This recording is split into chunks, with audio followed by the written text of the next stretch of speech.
A downtown business owner is pushing for more action from Amarillo city officials on public safety following this weekend's deadly mass shooting. As ABC7's Reagan Lopez reports, his business is right next door to where one person was killed and 8 others injured.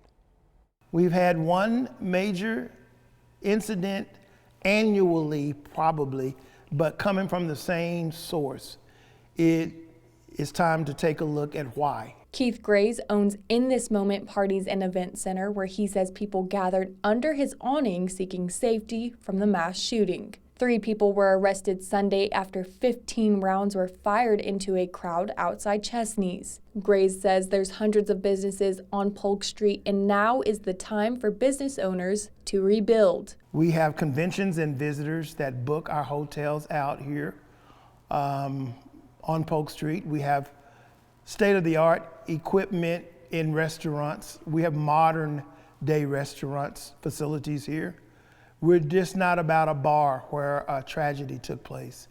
And we will not sit back and allow that to be the reputation of our downtown Amarillo. Grays says owning a business in downtown Amarillo is costly, and an incident this major could affect the people who've invested their lives in downtown. You don't operate probably for less than 6 figures a year in these locations, and that's just operations cost. And so we have a lot invested in downtown Amarillo, and we want to continue our investments. Not only that, but we want a return on our investments and not a bad report about our location.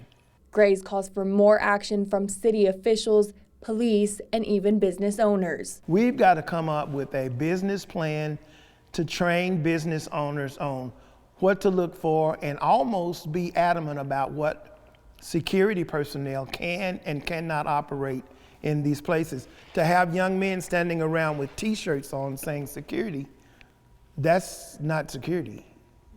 Not for a record crowd number of 400 or 500 people. We asked police on Monday on what could be done. They said they're looking into filing a complaint against Chesney's with the Texas Alcoholic Beverage Commission. In Amarillo, Reagan Lopez, ABC7 News.